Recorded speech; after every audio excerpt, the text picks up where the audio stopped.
It's Thursday, May 15th. I'm Matt Harmon. Welcome to the Yahoo Fantasy Forecast. And it is a hell of a day to talk ball. It's a hell of a day to be live talking ball for this episode. And join me to do just that, because when the NFL schedule was coming out, this man, this leader, this titan of the industry got all of us together here on the program and said, we need to do a live schedule reaction show. That is our guy, Andy Behrens. Andy, what's going on, buddy?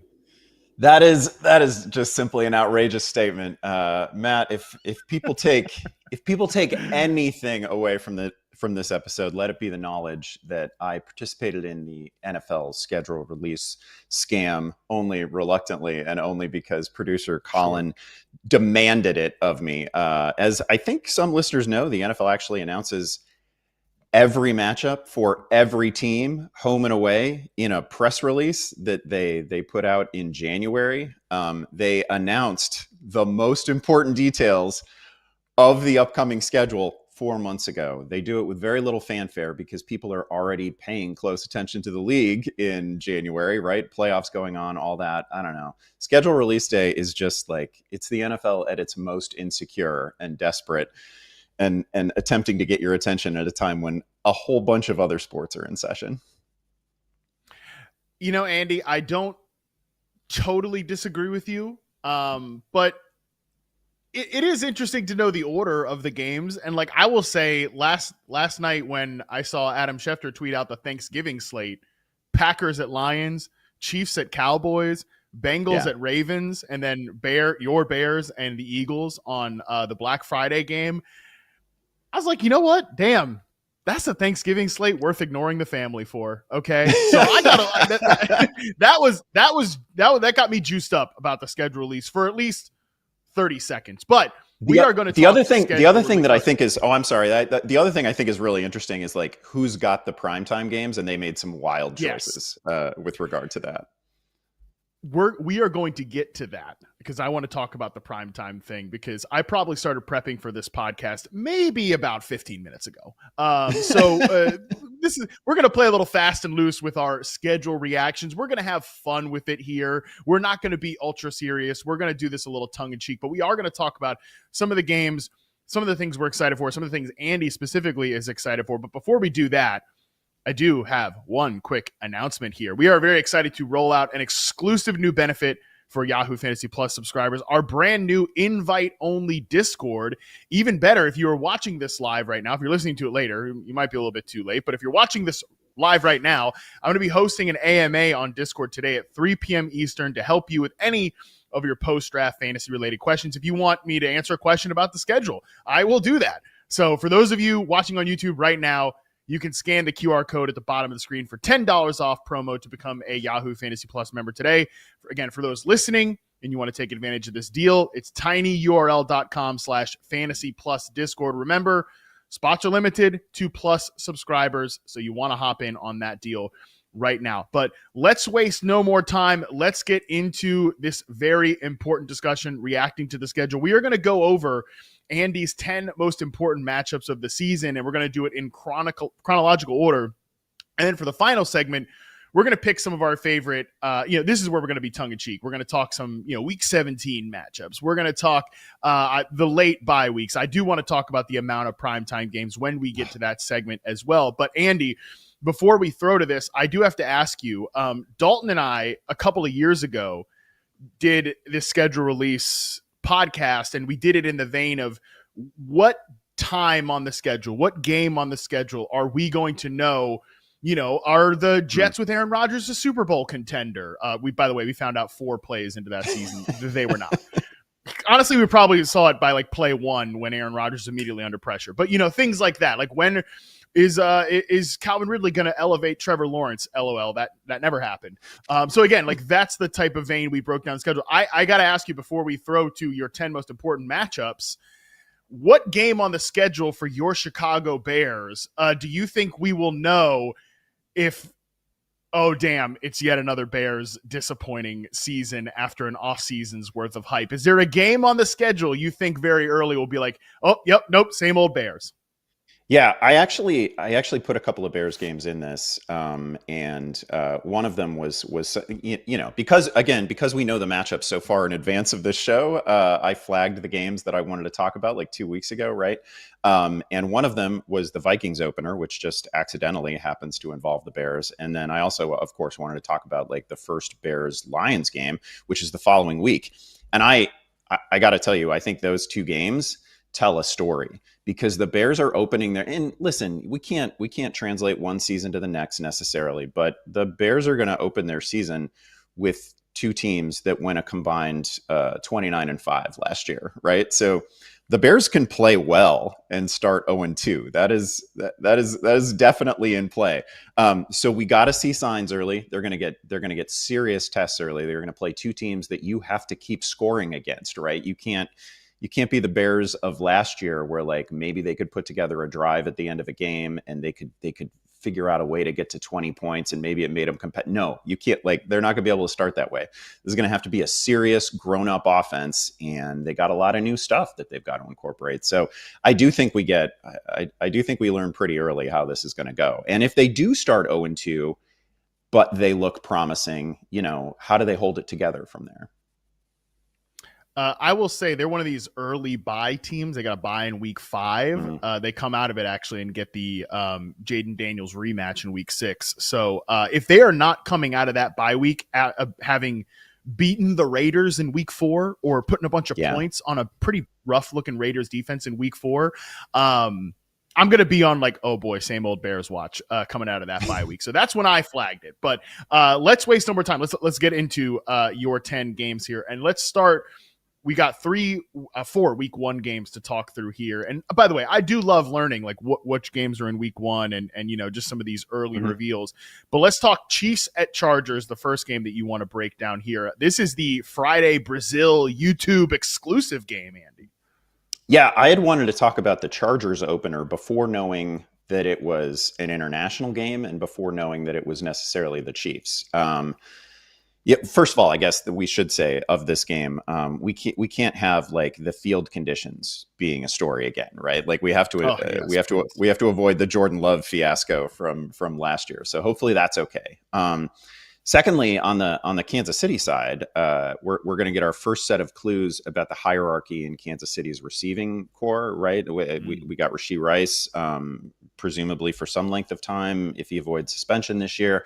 Xavier Worthy, Marquise Brown, Travis Kelce, all of them hopefully healthy. I've seen plenty of people discuss the Chiefs as a regression candidate coming into this season. Number one, they're coming off a Super Bowl loss. Number two, they played all those super close final drive, 1-score games last season. Stuff like that can flip in an instant. But we should also remember that like all the names they didn't have last year. They very early in the season, they didn't have Brown, they didn't have Rice, they didn't have Pacheco. So that should be a much better offense this year if they just get a little bit of luck in terms of health.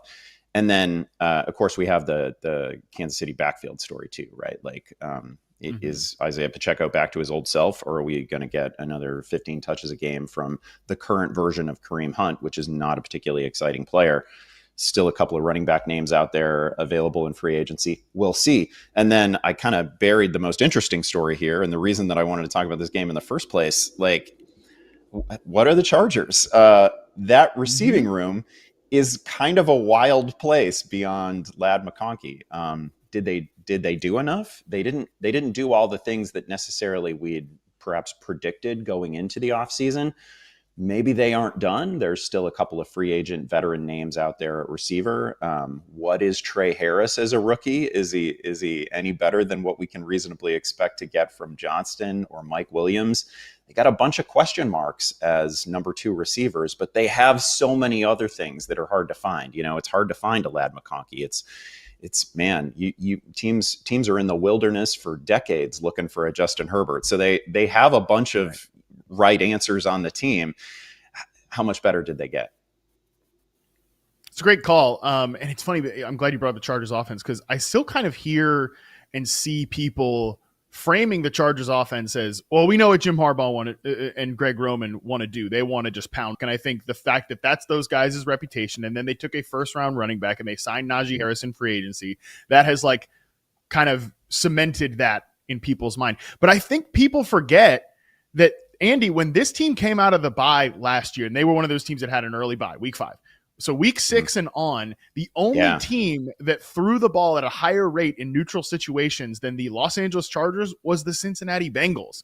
Like they were second in neutral pass rate. And I feel like people still talk about them as if they're just going to play boomer ball and they're not going to throw the ball at high volume, but that's not what they did last year.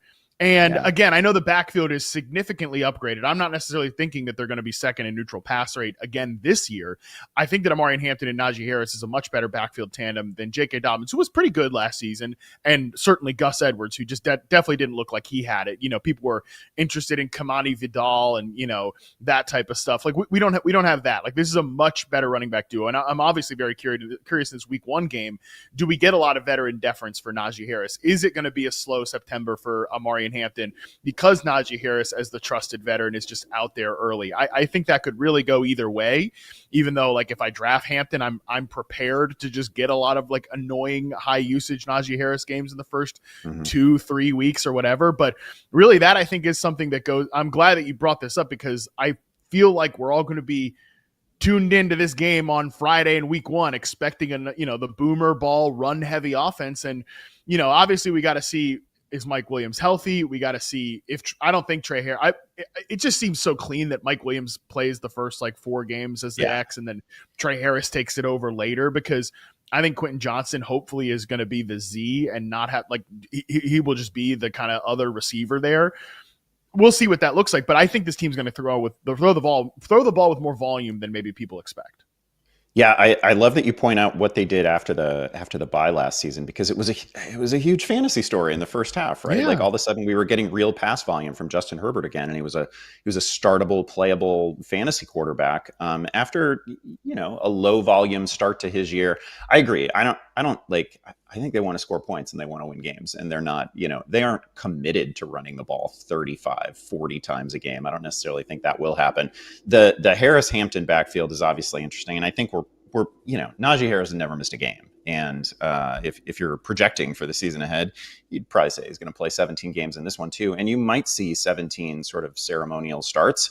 But the lucky thing is it's the NFL, and starting only matters so much, right? We're going to see plenty of Hampton. We'll probably see a little bit more of him as the season goes along, but I wouldn't be terribly like if all of a sudden Amari and Hampton is getting dropped in leagues after week 1, week 2, and he's only seen like 8 touches, 10 touches. I mean, that's a little premature. He's a really fun back.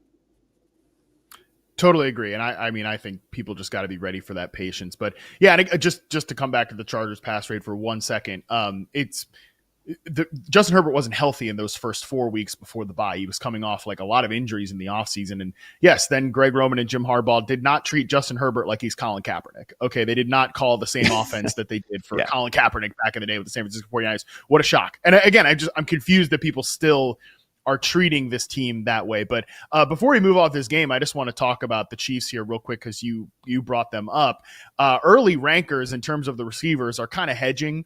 Not total hedge, but pretty close. I mean, we've got Rashee Rice at wide receiver 20. Yeah. And all right, well, Andy Behrens is hedging with these guys. And I feel like if I don't know my rankings off the top of my head, but I feel like I'm probably doing the same thing. But consensus-wise, Rashee Rice, wide receiver 20, Xavier Worthy, wide receiver 25. Do you have a lean as to which way this receiver room could go? Because I certainly have been a little skeptical in terms of the 2 roles meshing, because when Worthy popped off, he kind of produced in a way that was not totally similar, but sort of similar to how Rice was used early in the year, and obviously what he did as a rookie.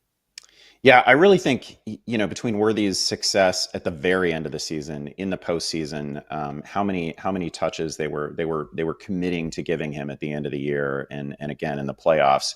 Like I think he's going to have a pretty bankable role. The storm cloud that hangs over this is whether Rashee Rice is suspended, and that's why it's kind of silly to rank it right now, and it's really hard to rank it right now. If that comes to pass, that's going to be, more headwinds for the Kansas City offense and the receiving core. They're really going to need Hollywood Brown to be like good and to be healthy and to be ready to play. He was fine last year, but not really a difference maker for them when he returned. There had been a lot of preseason buzz about the connection that he had with Mahomes, and that's always the case with new receivers in new teams. But they're going to need that guy to step up if anything happens with Rice. I agree with you. I think it's going to be really curious as to how those two actually mesh. I don't know that they're perfectly complementary players. I tend to think that they're not, but I think Kansas City really stumbled into. It's Andy Reid. They didn't stumble into anything, but they really found some things with Xavier Worthy and got him going. And you can't really complain about the way his he's the one guy who really put up numbers in that Super Bowl for Kansas City, right? So you can't really complain about the way his season ended. He's certainly the one that I have the most faith in, but a lot of that again is tied to the suspension situation that hangs over Rice. Yeah, week one is always a big reveal, as my buddy Sigmund Bloom from Football Guys likes to call it. And week one's big reveal last year was, Rashee Rice is going to catch 1 million passes as teams are stressed vertically by Xavier Worthy. So we'll see what this week one reveal has for the Kansas City Chiefs offense. Let's move to your next game here. What are we revealing in Steelers at Jets, Andy, which is a week one game, 1 p.m. Eastern time, typical start there. What are you looking for in this one?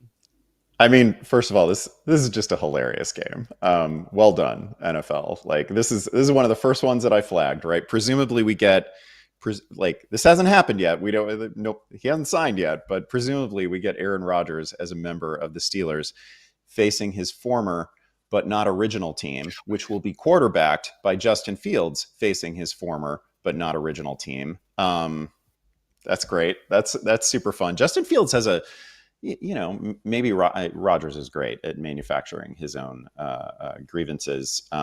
Justin Fields has a real reason to feel like he's got something to show the Steelers, I think, right? Like he was off to a really good start last year before they replaced him with Russell Wilson in many ways playing the best football of his career. It wasn't necessarily the most exciting football. It wasn't like 1,000-yard season with the Bears kind of football, but only threw 1 interception for the Steelers last year in his starts. The sack rate came down in a meaningful way. Like everything that you might have wanted to see from Fields, he was showing you. Still some ball security issues at bad times, but man, he was playing really well. And he's going to get a real look in New York. So I think that's pretty fun. And I love that I should have known that this was going to be like a September game. I love that this is an early game. This is the first game that I flagged for this show like a few weeks ago when I was going through matchups. I just love this quarterback matchup. And then we have some secondary concerns here. Like, it's our first look at the Caleb Johnson, Jaylen Warren job share. What is that going to look like? Who's going to get the start? Is Breece Hall still going to be a member of the Jets? There's a little bit of noise out there around that. Will a second receiver emerge for the Jets, and will that even matter? I don't know if we're really confident in Justin Fields supporting a couple of viable fantasy starters at receiver, but they don't seem to have a lot of interesting names beyond Garrett Wilson. We'll see.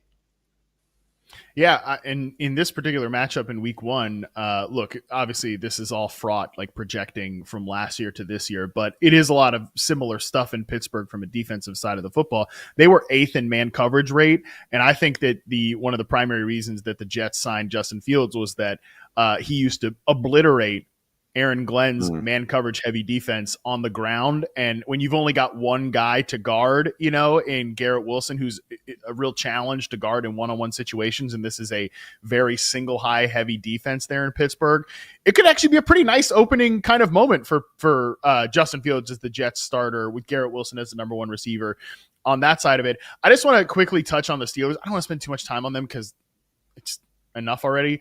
I'll just say, Andy, that the longer this goes on, like Rodgers isn't on the team, and like maybe he's not signing with the Steelers, and they're really just going to roll with like Mason Rudolph and Will Howard, and just like, hey, we'll figure out quarterback next year. If I was a Steelers fan, I actually don't know which path at this point.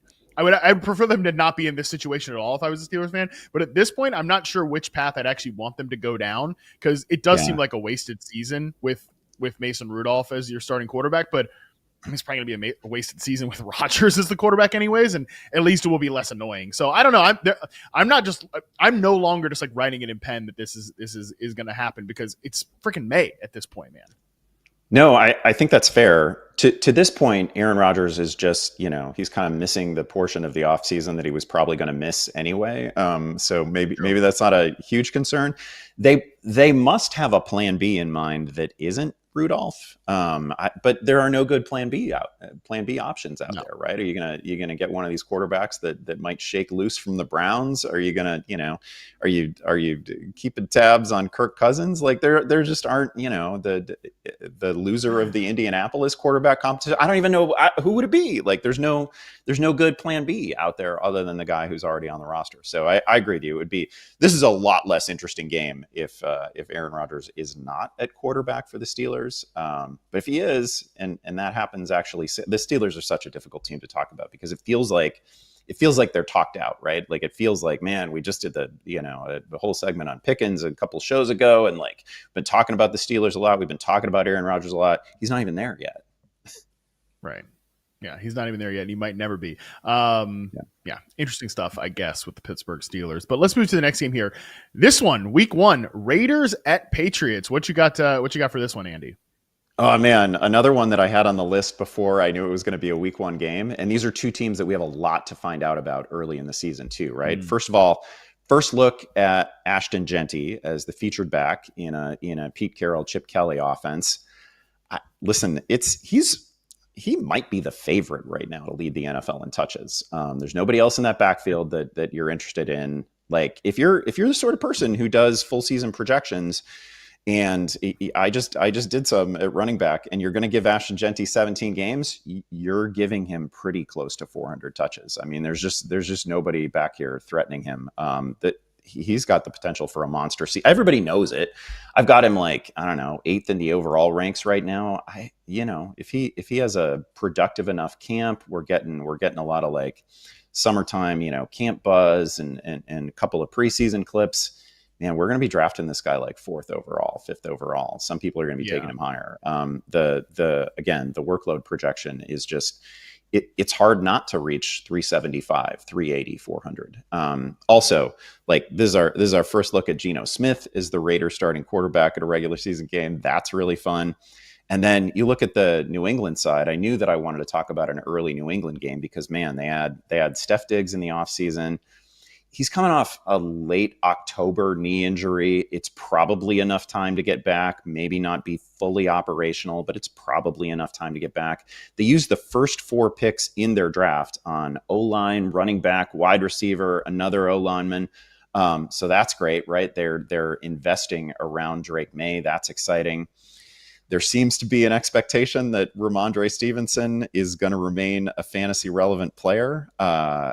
Man, he's coming off a year in which he just did not make people miss, didn't do anything after contact, and in the end, he could not hold on to the football. So I don't know what kind of role there is for him. I don't know that he's a guy who's necessarily going to get those ceremonial starts. He might just be depth.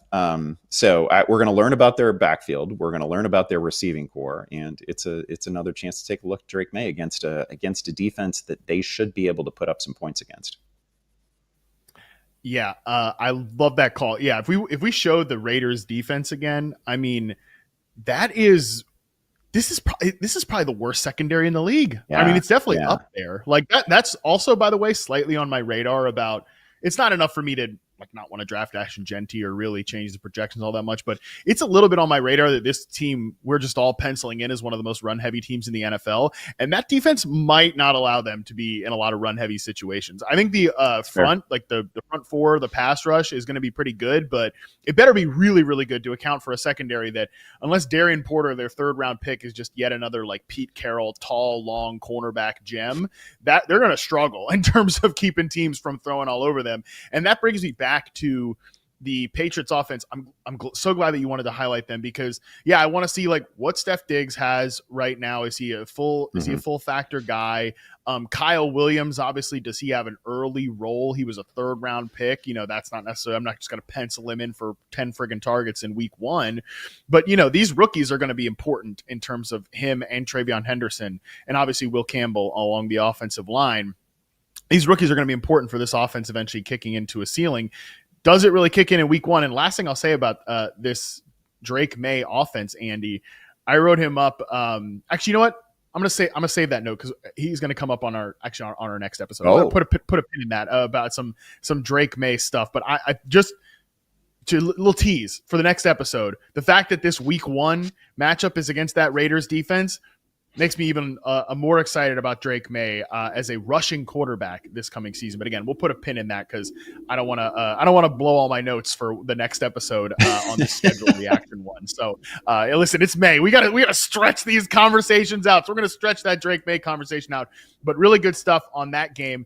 The next 2 ones you want to highlight here before we throw to break are both Bears games. You kind of touched on it earlier because I'm a bad host. Vikings at Bears in week 1. That's the Monday Night Football game. And then, of course, Bears-Lions. That's a 1 p.m. game, but it's their 2 division rivals, Chicago Bears. Before I throw to you, I want to throw a warning out here about this Vikings-Bears game, Monday Night Football. I have had some rotten luck in terms of like receivers that I'm kind of higher on. In the Thursday night week 1 opener. It was Allen Robinson in 2022 with the Rams. It was Sky Moore with the Chiefs in 2023. And then Rashad Bateman last year with the Ravens. Bateman, I guess, actually ended up having the best season of all those 3 guys by a lot. They really had like kind of quiet performances in the week 1 Thursday night opener to the point where I was like, oh my God, like, do I even want it? It's just, your mentions are filled with like, what's going on with this? What's going on with that? Yeah. And you're just like, do I even want to do this job anymore? Don't have anybody like that in the Cowboys-Eagles opener. I mean, look, if nobody's going to be asking me what's going on with Jahan Dotson at this point. But I will tell you, it's a little on my radar. They're like, oh, man, Roma Dunes is about to have 2 catches for 33 yards in this Monday Night Football game. And my mentions are going to be aflame with what's going on with Roma Dunes. So I just want to throw that on your radar before I throw you these 2 games. Yeah, no, that's very possible. I will allow, and I know, I did mention at the top of the show that I kind of think schedule release is a scam, and it is a scam. I will admit that I got a little bit excited seeing that the Bears and Vikings were playing on Monday night in Chicago in week 1 because I might go to this one. I have a terrible personal history. Like when I attend games that I care about in which the Bears are playing, we don't want to discuss the record. It's not great. It could be better. But I still might go to this one. This one is fun. And I had just sort of originally penciled in Vikings opener for the pod, not realizing that it was going to be Chicago on Monday night. So much depends on JJ McCarthy's development, right? And his recovery from the preseason knee injury last year that actually required multiple surgeries. We're hearing some good things now. We would, of course, expect to hear good things right now in early summer. It would be terrible if we weren't hearing a little bit of McCarthy buzz. We need the best version of him, though. And if we get that, then we get the best version of Justin Jefferson and Jordan Addison and Hawkinson, Aaron Jones, all the rest. And then obviously for Chicago, every play this season, certainly every game, every play this season is going to be a referendum on Caleb Williams, just as it was last year. We're also we're in a week 1 in which Drake May has a super friendly matchup and is probably going to go off. And then what does it look like for Caleb Williams? That's going to be an ongoing conversation. It's Ben Johnson's first regular season game as head coach. There's a lot we don't know about, when you're a coordinator, what it's going to look like with you as a head coach making, clock management decisions, challenge decisions, all sorts of game management that you're not necessarily in charge of, just simply as an OC. The Bears have, the Bears are that offseason team that has the rebuilt offensive line, and we feel like it's going to be good, but everybody also knows that it takes an offensive line, no matter their experience level, it takes an offensive line a while to gel, and you wouldn't necessarily expect them to be fully operational, fully functional completely in sync on every play in week 1. So that's a concern. Obviously, Caleb Williams was sacked 68 times last year. He led the NFL in time sacked and in yards lost to sacks. So that's got to get fixed. We got new young weapons on the Chicago side, and Colston Loveland and Luther Burden. That's fun. We're going to learn if DJ Moore and Rome Odunze, to your earlier point, are actually still at the top of the receiving hierarchy. There's just a lot of pre-draft, there was a lot of buzz about Rome Odunze, and it was one of those situations where, like, well, Keenan Allen's gone. Who else are they going to give targets to? And then they found a couple guys to give targets to, right? So, and it's we got a new head coach. We got a new coaching staff coming in that's going to evaluate these players fresh. So it's not a lock that Rome Odunze is going to see 140 targets this year, the way people might have expected, say, a month ago. Yeah. I've said a lot. I think it's a just full blank slate in Chicago. By the way, drafters disagree, or at least early rankers disagree, right? Because DJ Moore is like, I wrote this up in this article as well. DJ Moore is the current 39th overall player ranked in consensus rankings. Odunze's 81st, Colston Loveland's 131st, Luther Burden's 137th, and Cole Kmet is 192nd. So even DeAndre Swift is second. Because he's the nominal lead back right now. It's just, I think that hierarchy could look very, very. I'm not going to say that DJ Moore will be at the bottom and Cole Kmet will be at the top. It might be not that much shakeup, but I think it's going to be a lot. That is a big reveal in week 1. I just hope for your sake, I wish for your sake, Andy. It's Monday Night Football. Behrens is going to be in the building. I really kind of wish the Bears opener after an off season of hype was just buried at a 1 p.m. game against, I don't know, the Browns or something. That would be nice. Yeah. Especially because like you said, Drake May's got the Raiders. Jaden Daniels has got the damn the Giants in week 1. Those guys coming off 1-0, and then Caleb Williams sacked 6 times on Monday Night Football. Brian Flores put him in a pretzel again. That's on my radar. But yeah, certainly in that second game too, Ben Johnson's return to Detroit, a relationship that, at least from a fan base perspective, I guess, was a little frosty, that he went to, after getting blown out in the playoffs, he just goes to a division rival. We'll see how that one goes, because the Lions definitely, we'll see what their offense looks like without Ben Johnson, and obviously Johnson on the other side of it. Yeah, we've obviously new OC in Detroit. That's new coordinators on both sides, right? That's just the price of success. John Morton says they won't change much because it all worked so spectacularly last year. The Lions are kind of gassing up Jameson Williams again. We've seen that before. Might be true. It kind of was true last year.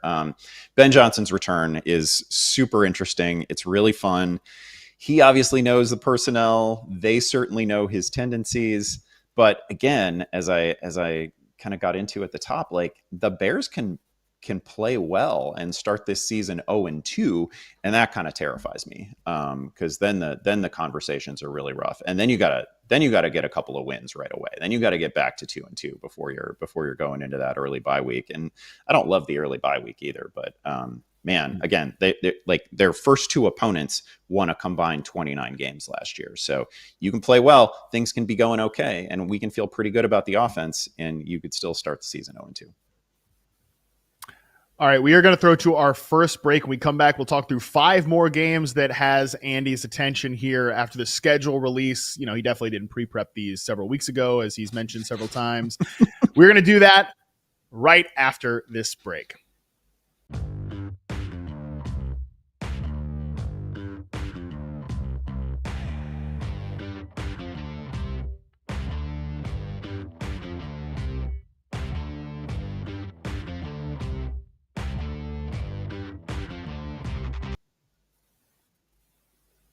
All right, we're back.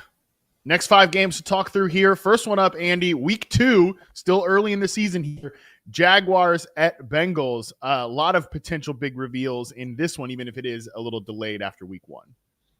Yeah, these are 2 teams that are going to be among the most important in fantasy, I think, for slightly different reasons, right? Cincinnati, of course, last year, they scored the 3rd most points in the AFC last season. Didn't make the playoffs because they also allowed the 3rd most points in the AFC. we love a situation like that for fantasy. There's not really a ton of open questions here. We know who the principals are. On the other side, like on the defensive side, like Trey Hendrickson, your best player, is really mad right now, and I'm not sure it can be made better with the Bengals because it seems like it's gotten personal with the head coach. And you know that defense was terrible last year while he was he was incredible.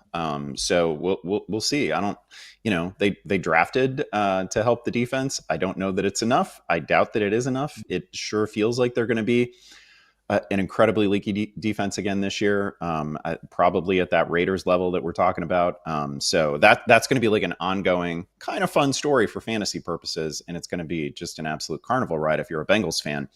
As for the Jaguars, there's just so much to learn here. How are the backfield touches going to get distributed? How much work does Tootin see immediately? What is Liam Cohen going to do with Travis Hunter? That's really fun. We assume that Hunter is going to play both ways. How much is he going to play? What's going to look like on the offensive side? I'm really excited about him. He's, we've talked about it a few times. He has some of the best, just find the ball skills that I think we've seen in years. Really fun piece. And then there's an ongoing Trevor Lawrence discussion too. He got paid. It feels, at some level, you listen to certain people, it feels like maybe Trevor Lawrence is washed. That guy's the same age as Bo Nix, right? He's 25 years old. It's crazy that that's true, but it is true. This is still a young player. Like, all of the best years for Trevor Lawrence can still be ahead. And he's, between Brian Thomas and Travis Hunter now, he's got a couple of great weapons at his disposal. They fit well with what he does best. We've got a head coach that we feel really good about. So excited about both of these offenses and the potential for this game to involve 60 plus points. Yeah, absolutely. I mean, shoot, he's 25. Jaden Daniels is 24. There can still be another step here for Trevor Lawrence. And it's a nice opening couple games, theoretically, on the defensive side of the football for this Liam Cohen offense. They get the Panthers in week 1. I'm excited about that game. Mm-hmm. Panthers week 1. They get the Bengals here in week 2. Like, if this Liam Cohen offense is going to cook, it can get off to a pretty hot start between those two defenses, unless they're just, they've completely changed what they are, which obviously both teams made some additions. The Bengals made a coaching change on the defensive side of the football, but that's a pretty nice opening slate of games to get your new offense with a new playmaker, with an ascending second-year wide receiver, maybe a remade backfield, off to a better start than certainly what we got out of last year's Jacksonville Jaguars. Let's move to the next game here. Rams at Ravens. This is a week 6 matchup you want to highlight here, Andy. I will just say, before throwing it to you, the last time these two teams met, I believe this was in the 2023 season. That was complete haymakers between Matthew Stafford and Lamar Jackson. So certainly a potential, even though both these defenses have some appealing parts to it, a great quarterback matchup there between those two guys. Yeah, we're getting into the part of the season where we're going to think that we know some things about these teams, and these are veteran teams with that have made some changes, made some additions, but we kind of know the identity of these teams. This is one that I'm just excited for it. I just wanted to talk about these two teams, right? It's Sean McVay game planning for Lamar Jackson and Derrick Henry. That's fun. It's Jared Verse chasing Lamar around. That's fun. Again, at this point in the season, we will have seen plenty of Devontae Adams as a member of the Rams. So that won't be new, but it's also a pretty fun thing. Terrence Ferguson was a really interesting pick for LA.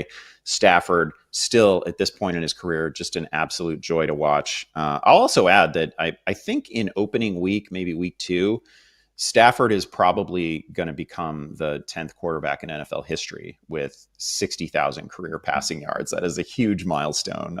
It is it should be like a ticket to the Hall of Fame kind of statistical standard. So we'll see. He's just he's aged so well, and I know it doesn't necessarily translate for fantasy purposes, but these seasons that he's had with these first 2 seasons with Puka, some of the throws that he is still capable of they're just really rare, and you don't see a lot of them during the course of an NFL week. And he's still really, really fun to watch, even if it doesn't always pay the fantasy bills.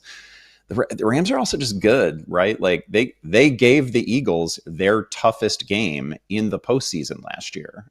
So I feel like the Rams are just closer than a lot of maybe casual NFL fans think to like playing in February in really, really important games.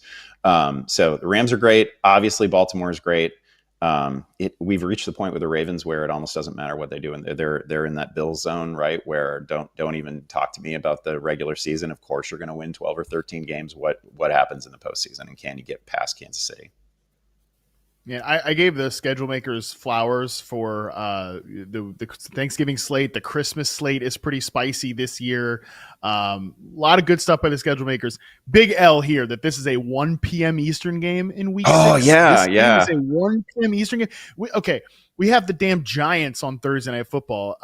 Like that might be the last time we see Russell Wilson start a game against the Eagles, week 6. Like, hello, Jackson Dart in week 7. Let's go. And put a pin in this, but the Falcons, there's 2 Monday Night Football games. One of them is your Bears versus the Jaden Daniels-led Commanders. That should be interesting. The other one is Bills at Falcons. I mean, the Falcons are a lot of primetime games. A lot of primetime games through the Michael Penix led. It's 5 primetime games. Do they have 5 primetime games? I think that's what it is. Like that's. Yes. I don't know. I hope that works out. Again, put a pin in it because we're going to come back to Falcons primetime game stuff, but couldn't get this one somewhere on the ISO island game, situation. Bit of a miss by the schedule makers here. Another team that has a lot of primetime games, and let's hope they're not the version that we saw last year. That is the San Francisco 49ers. We got Niners at Bucks. This is also a week 6 game. I mean, Andy, this could, I don't know, this could go a lot of different ways, but certainly one of the range of outcomes is a lot of points between these two teams. Yeah, I included this game because I just kind of want to talk about these two teams. It's fun matchup, obviously. Baker Mayfield is coming off a 4,500-yard, 40 touchdown season. And if you would have told anybody that he's going to have one of those, 3 years ago, I mean, they would just say that you're insane. There's just that's I don't know. He might do that over the course of 2 years, but certainly not one. He also ran for nearly 400 yards last year. He was just great. He was just absolutely great. Really fun. What do we get from post-injury Chris Godwin? That is a major open story. What are the opportunities even look like for Buka? Like the little bit of a strange draft pick. I understand why they did it. I understand, of course, why this team of all teams would want depth at receiver. But they're right there. They're making postseason runs. And was that the best way to spend your draft capital? I don't know. We'll find out. There's questions on the San Francisco side, obviously. What does that receiving hierarchy look like? Is Ayuk all the way back? How good can Ricky Pearsall be when he doesn't have the most chaotic offseason of all time, right? What does this season look like for him? Is Christian McCaffrey still on the field when this game rolls around? The Niners, everybody had the talking point ready to go as soon as schedule release hit on Wednesday. I mean, the Niners have a very friendly strength of schedule. That is a function, both of the, that's a little bit just like who the division is playing. And it's a little bit, hey, you were actually a bad team last year. You played your way into this situation. It's the big caveat, of course, in the NFL is that literally every team is like 2 injuries or 2 breakouts away from being a very different team than the one you expect. So we don't know. We can't really make judgments off of strength of schedule, but it sure looks like a nice early season for them. And I feel like this game in particular will be a big early test. Yeah, it really does. And Ayuk at midway point of the season here, week 6, is he all the way ramped up? Is he still kind of, working back into it? Because their bye week is week 9. And obviously this is a team, we'll see where they are at this point, but this is a team that wants to compete for Super Bowls, man.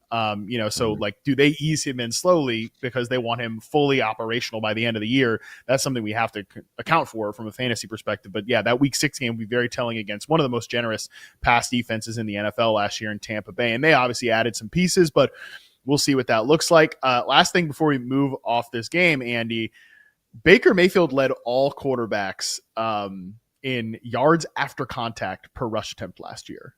Yards after contact. Baker Mayfield. Not Josh Allen, not even like one of those big brawly guys. No, Baker Mayfield, man. As you mentioned, was really spicy as a runner. So people are drafting as if he's going to just do that stuff again, but was an interesting the fantasy quarterback from a rushing perspective last year. Just overall, obviously, all the touchdowns and things of that nature. So super fun matchup here to highlight in week 6. Yeah, that is a really fun stat that I'm sure I'm going to borrow a few times too. And you can picture the runs too, right? Because he was just, oh yeah, it's not like he was making people miss. I mean, it was just pinball stuff, bouncing off of tacklers, and of course Baker gets up from every run. As long as he's like, everything's attached at the end of the run, he gets up like he's, Earl Campbell and it's 1978 or whatever. Like he gets up really enthusiastic about the 7 yards he's just gained. He's just a blast. He's just really, really fun. And it is a more entertaining and enjoyable league because like the good version of Baker Mayfield is in it. All right, next game here is Commanders at Chiefs. This is a Week 8 Monday Night Football game, Andy. I'm sure we already talked through the Chiefs a little bit. I don't know if you have more there, but obviously Commanders.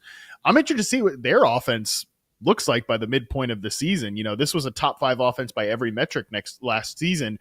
Is progression going to be linear with this team? I think that's the big question. Oh, that is easily the biggest question. Of course, at this point, the Chiefs are going to be undefeated with like a plus 10 point differential, right? If they're playing like they did last year. But this is just Patrick Mahomes in a matchup with a quarterback who is equally fun to watch. There's so many questions on the Washington side. They're another team where it's like, did they do enough in the offseason? There were some things that we thought they might address that they haven't yet. Maybe they still can. There's J.K. Dobbins is out there. There's receivers still out there. But they also feel kind of finished. Like, are they really going to add more old pieces to this team? They're pretty old on offense around Jaden Daniels already. What version of Deebo Samuel are we getting is a huge open question regarding Washington. He was a mess last year. That wasn't all his fault. He had like pneumonia and then struggled to come back from that. Right. So there was an illness there.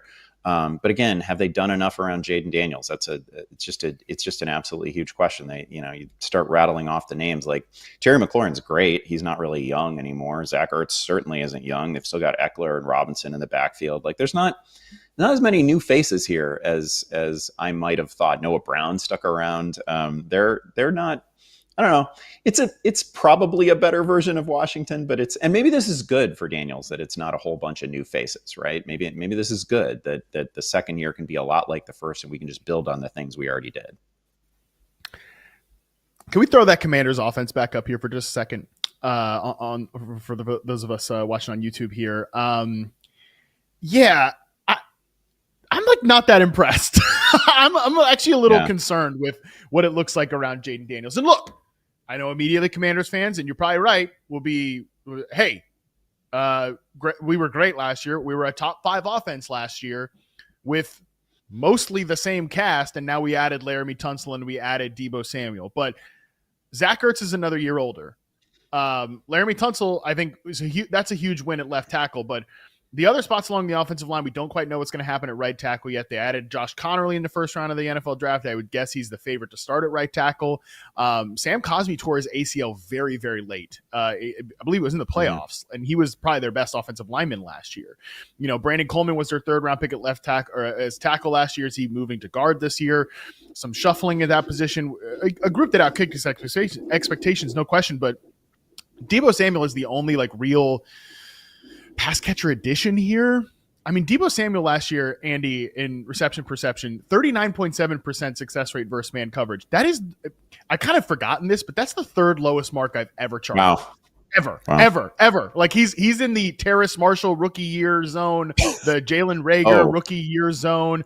And Deebo's never been a great man beater, but I mean, it was better than that previously, and the zone number is still, it's okay, but that's fallen off. And by the way, this was consistent on film before the pneumonia thing. So I don't know. I'm not saying that I'm betting against the Commanders or anything, but if by week 8 we're kind of looking back and saying did we take another step here? I think that's the question. It's not, are they going to be bad? Are they going to fall off a cliff? But by week 8 in this game against the Chiefs, we're looking back here saying did this offense really take a step?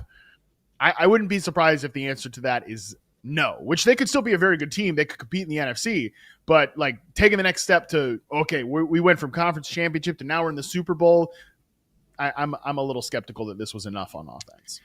Debo is such a complicated player because he obviously he built his reputation on the one great season, right? The 1,400-yard season. He was phenomenal, and he's Debo highlights are great. When things go well for Debo Samuel, it's one of the plays of the week. But like that one big season represents about 30% of his career receiving production, and the rest of the career is full of isolated good games and a whole bunch of really quiet games. And of course, he did that within the context of San Francisco's offense. And that's kind of a spin the wheel offense anyway, right? Like it's Kittle one week and it's Ayuk one week and then it's Samuel. So maybe that's fine. But man, most of the production, again, is concentrated in one season that we are getting further and further away from. And those are pretty jarring numbers in terms of success rate last year. So he's got to be a lot better than he has recently been. I will say that. Yeah, that was my thing. I liked the Debo trade because it was a 5th-round pick. You could take on all of his salary. Yeah. You got plenty of cap room to burn. But and I think he fits well in some of the screen horizontal stuff that Cliff Kingsbury likes to run. But I kept saying when they made that trade, this doesn't have to mean that they're done at wide receiver. They can still add another true outside body. Well, guess what? They were done. They didn't add anybody else significant. Hopefully Luke McCaffrey takes a step, but he's like a slot receiver. So we'll see. I think that's going to be a big storyline to track. Actually, is also McCaffrey. They couldn't do very much in the draft, right? They had two picks in the first 2 days, so they just didn't have much draft capital at all. Yeah, will be really interesting to watch the Commanders. Like I said, I'm not fading this team. Jaden Daniels is a guy I will absolutely never, ever, ever bet against. But I do wonder if they just did enough for him in terms of adding weaponry to this team. Last game we're going to talk about, we've already talked about the Vikings, but they got a Week 13 matchup in Seattle against their old quarterback in Sam Darnold, Andy. So is this a Sam Darnold revenge game spot that you got your eye on here? Yeah, this is another just sort of hilarious matchup.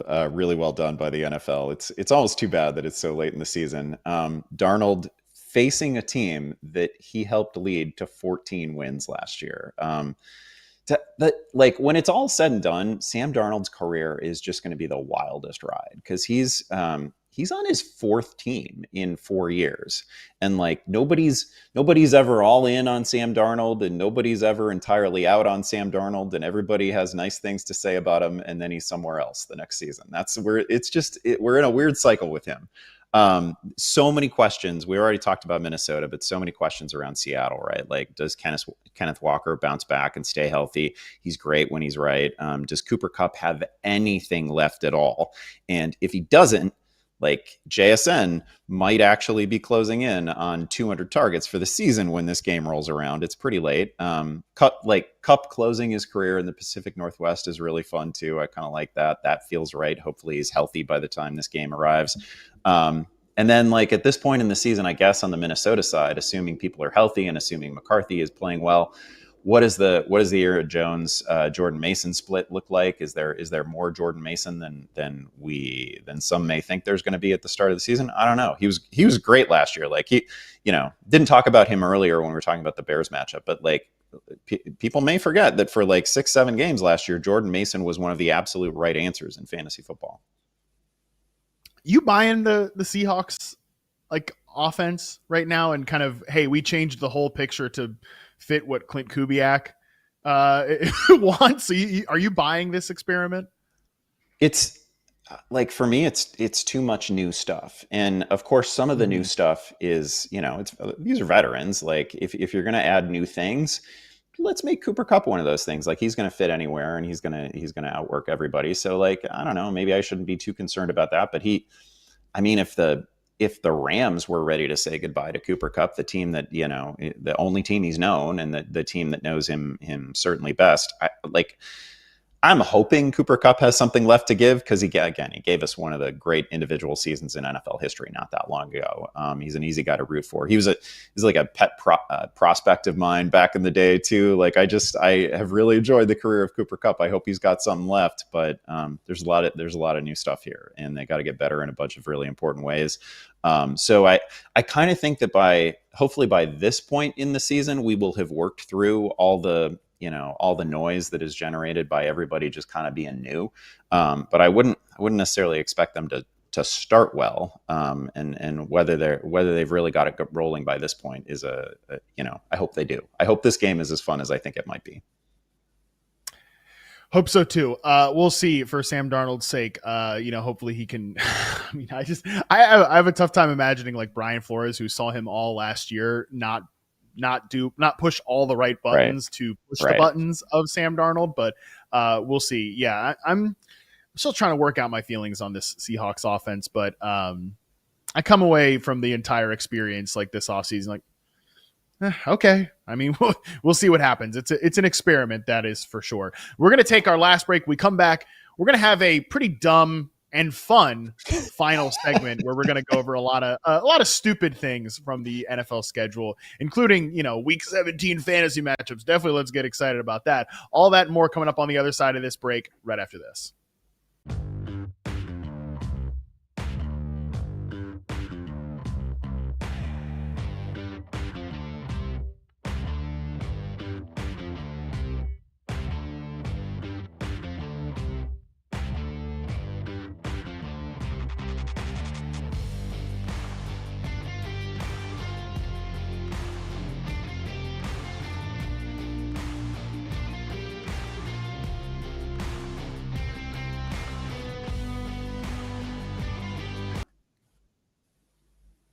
All right, we're back, Andy. Let's have some fun with this last segment. We are going to talk through teams that maybe have too many primetime games, teams that have those disgusting late buys. But before we do that, there is a certain segment of people out there, and you know who you are, who love to pull up the NFL schedule and just like look at week 17 and start making all these grand plans of, oh, well, look at the fantasy playoff schedule for insert team or player here.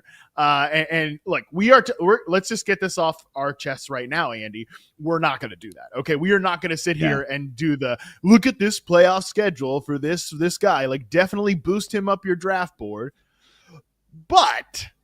But we are at least going to allow some freaking fun here in mid-May and just say, hey, this is a cool thing to get excited about in week 17. So I got a couple of games I want to highlight. You have a player.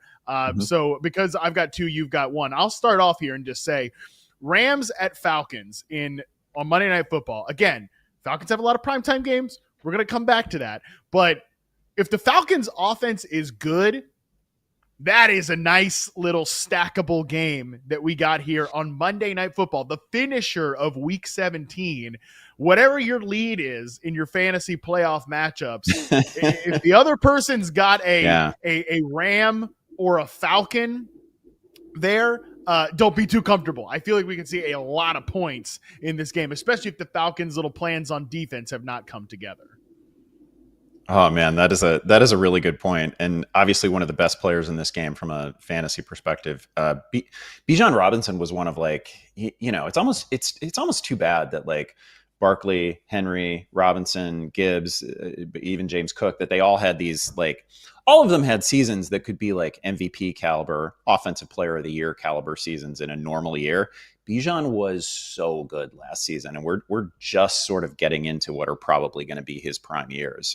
His best runs were like up there with anything that Barkley and Bucky Irving and all the highlight players did last year. He's just an absolute joy to watch, and I feel like we highlighted it throughout the season on the pod. But man, really fun game. Andy, I'm gonna interrupt you and to give you credit here. One of the things that you said in it was like a throwaway line in the one of the recaps. You just were talking through the Falcons like, well, another cartoonishly good game from Bijan Robinson, which now every time I think about Bijan Robinson and I talk about him, I give you credit for that line because he is like a cartoonishly good football player. Yeah, there's just not many guys and obviously we saw, Barkley's best plays last year were the same way. It was just that is just not a thing that you see normal humans do. And Irving did some of that stuff. But man, Robinson extracts himself from predicaments that there's only 3 or 4 guys in the league at any given time that can get out of. So he is just really, really fun to watch. And the Rams, for however long Matt Stafford stays healthy, and hopefully it's all year, they're just a blast too. Okay, give me your player that you want to highlight here in week 17. Yeah, when we were going through the exercise of like, you said it, having to look ahead to week 17 when it's May is crazy. Doing it in September is crazy. Doing it in October is crazy, but doing it in May is wild. Um, but that said, the two teams that I just went to the schedule grid and went to see who the Raiders were playing. It's the Giants, not as interesting, and who the Bengals were playing, because I honestly don't see a path to the Bengals being a competent, being a top half of the league sort of defense this year. Like, I think they're going to be just about as generous as they were last season. And oh, look, they get the Cardinals. The Bengals last year gave up the most fantasy points to opposing tight ends. We're gonna get Trey McBride in Week 17 against the Bengals. That's almost enough reason for me to draft him over Brock Bowers, if we're being completely honest here. Like, McBride's coming off a season in which he had the worst touchdown luck basically of all time, still caught 111 balls. No reason to think he can't catch another 100 balls this year. He's great. And again, that matchup with the Bengals in Week 17 when you need him most is going to be so appealing. I don't know. Where are you at with the Cardinals offense right now, Andy? Because this was a frustrating unit last year overall. I'm so glad we had this depth chart ready. I mean, freaking shout out to our production folks there. Just immediately throw this potential offense up, because I was just about to say, Andy, before throwing this to you, if we had the depth chart, because we highlight, like, there's a yellow color for a new addition on the team. No new additions to this Cardinals offense. That was the most, and I get it. They had work to do on the defense, and it was time for Jonathan Gannon to get some toys to play with on that side of it. I totally understand that. However, this was one of the most frustrating offenses in the NFL last year, and it's just all the same players back. Like, I know we all want to see a new role for Marvin Harrison Jr., a little more move around. You going to move him around to put Michael Wilson like out at sacrificial X? Like, that's your best answer? I think that is a answer, but it's not a good answer. And then you've still got the Kyler Murray of it all. Does he even mesh with the style of player I'd like Marvin Harrison Jr. to be? These are bigger conversations, but this is stuff to me that I'm like, again, where are we at with this Cardinals offense? Yeah, the left side of the screen is pretty rough, right? Zay Jones, Michael Wilson, and they're fine. They're fine NFL players if they are depth in your receiving core. That's good. Would have been nice to see. I don't know. Could have been Golden. Could have been any number of members of the rookie class. I'll say it again. There are still a couple of free agents out there that could potentially make a difference. People may also forget the Cardinals at one point, like midway point of the season, were maybe saying they were in command of the division is a little strong, but they were in the driver's seat to win that division. Didn't do it. It feels like they've really, they've burned up a couple of great James Conner seasons. Like, these last couple of years, James Conner has played awesome football, and deserved.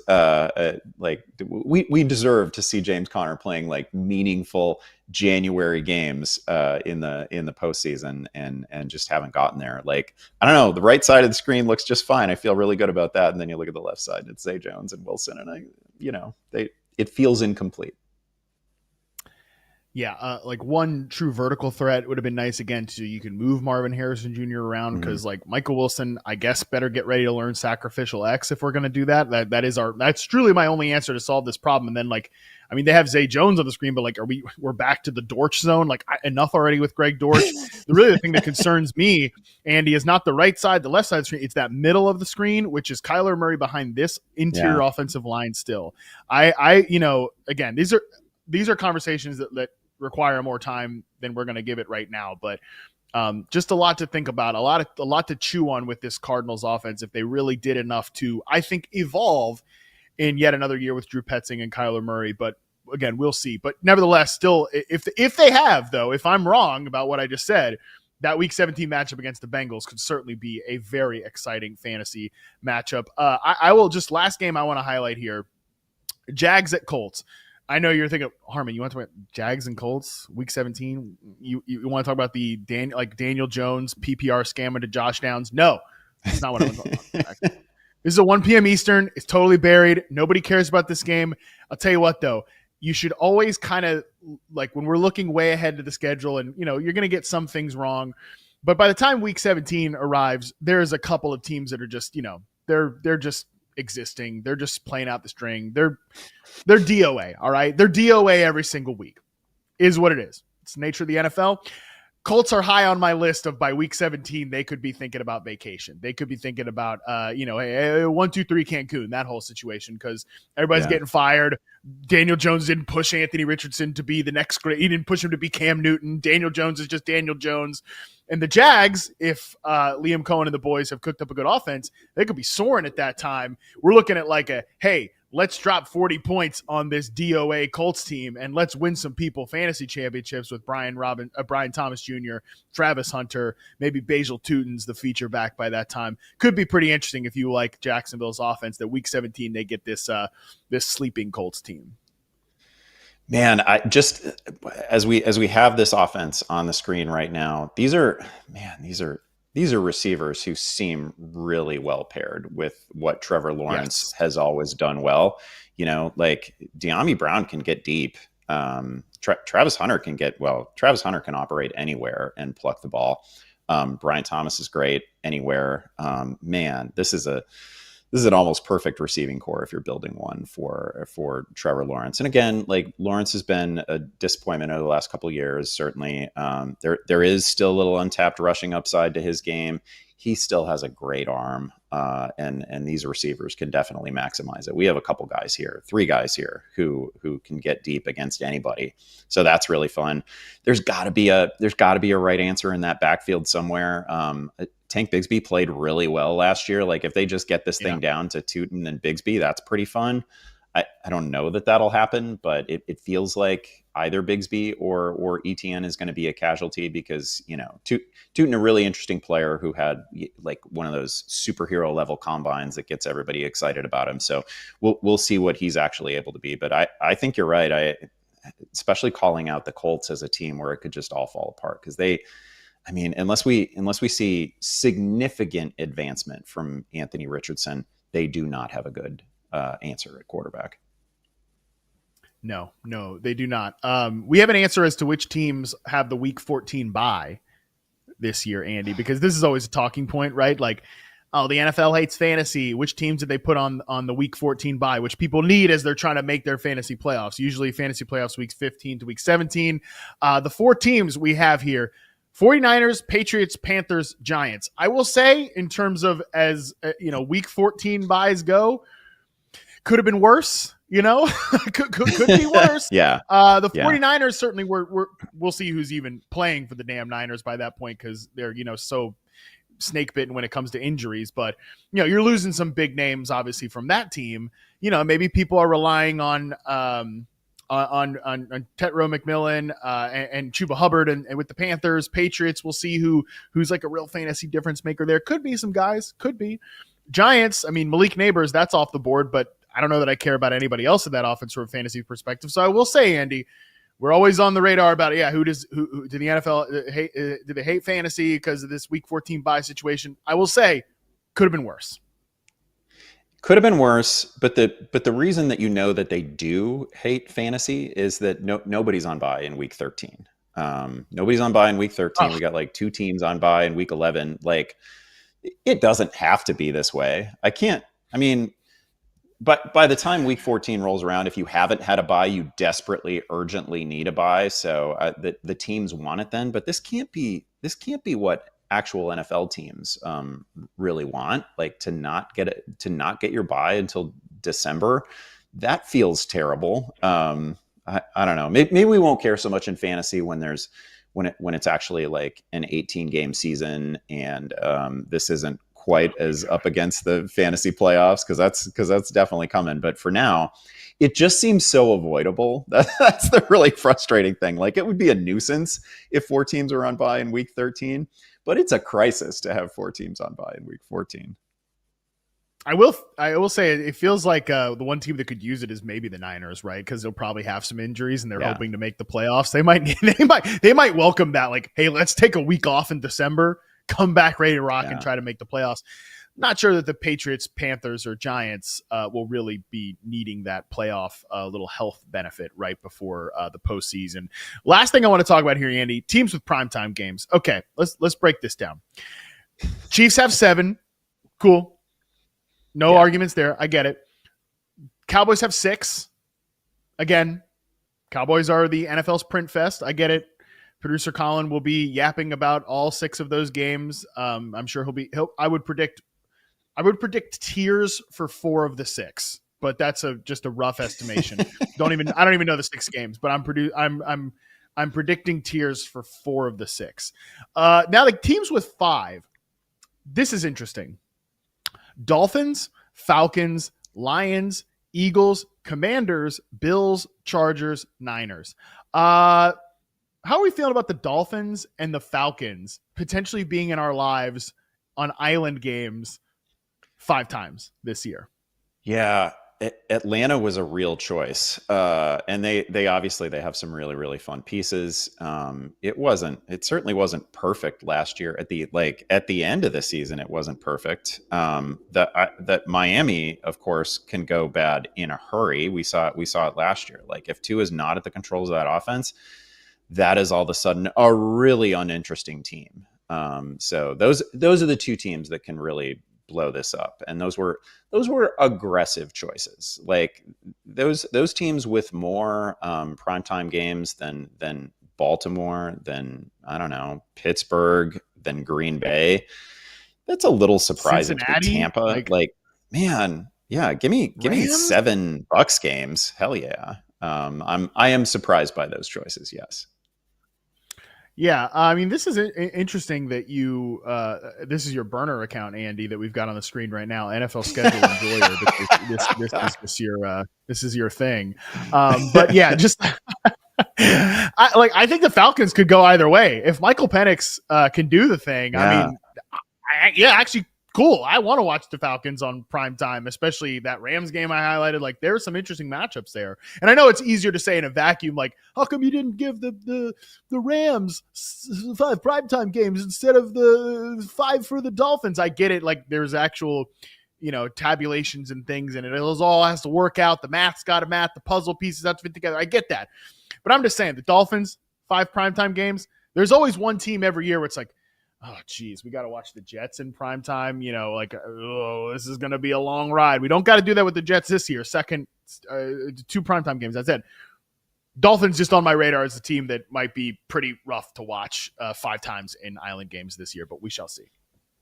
I will say this is pretty good for football 301 purposes, right? Like Charles having to deal with this many primetime Atlanta games. That could be a joy by the end of the year. That could be an absolute joy by the end of the year. So that is a definite great point by you, Andy Behrens. It's been a joy to do this podcast, buddy. I know that, again, it was a special request by you that we do a live show. Andy's like, I want built out segments. I want graphics. Let's get my burner account, NFL Schedule Enjoyer, because nobody enjoys the NFL schedule release more than Andy Behrens. So I hope it was everything that that you dreamed it to be, Andy, as you've been marking this day on your calendar for months now. I really hate that the NFL, I complain about the NFL schedule release so much, and then I hate that I actually did kind of enjoy some of the things that we learned on Wednesday. I feel really guilty about it, but I was pretty excited about some of those early Bears matchups, I got to admit. Andy, the NFL is inevitable, and us enjoying the NFL is inevitable. And thank God, because you know what? The lights are on. The checks are still clearing, and you people out there are still watching, listening, and all those things. And we appreciate the hell out of you for doing it, especially if you are a sicko people know this. I say sickos with love and admiration and affection. You are a true capital F freak if you tuned into the live show to watch us react to the schedule that got released last night. And as Andy said, has been on the docket for quite some time now. So we love you if you did that. We'd love it also if you subscribed to the YouTube channel, if you gave us a 5-star rating and review on your various podcast platforms. Appreciate the hell out of all of you. Appreciate the hell out of Andy Behrens for doing this show as well, even if it was a pure Behrens vanity project. That is going to do it for today's show. Important but quick programming note for the pod as we are on this moment of gratitude to the NFL for giving us so many great things to talk about, and all our great listeners and viewers for tuning in. We're going to be going down to one podcast a week now until the July 4th holidays.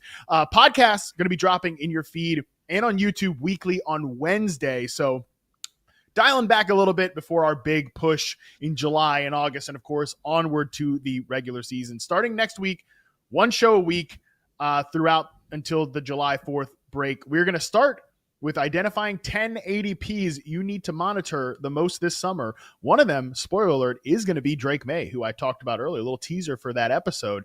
Until then, we are out.